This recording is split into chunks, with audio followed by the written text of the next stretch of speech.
I've placed this class of market hogs 3-2-1-4. To begin with, at the top we have a close pair, beginning with hog number 3, which was our mostly black gilt with a bit of a belt down her shoulder. She was a very powerfully well-structured hog with well-defined hams and a lot of extension, a very big carcass, and just obviously the most powerful hog in this class. Placed directly below her, we have that hog number 2, who is a sectioned ham cross.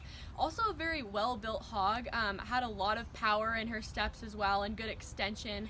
Although if I could change anything about her, I would just open her up throughout the shoulder a little bit. I'd like to raise her head up just to get a little more definition down the shoulder to really give her enough to compete with our winner of the class. Moving on to my middle pair, I've placed 3/1. 3 just easily out-muscled that speckled blue butt who was 1. She was a lot bigger, had a lot more extension, just overall just a much more powerful hog. Whereas 1, she did have some definition in her ham, pretty good throughout the shoulder and looked good over the top. However, she was just a lot smaller and couldn't compete with our powerhouses in the class. Finally, for my bottom pair, I've placed 1/4. This was a tight pair for me to judge.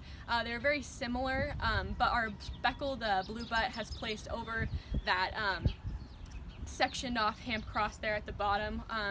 They're both lacking in muscle definition quite a bit.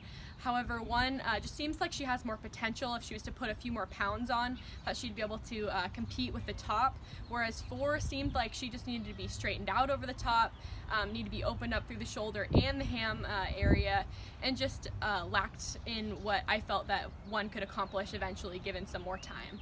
So for these reasons, I've ranked this class of market hogs 3-2-1-4.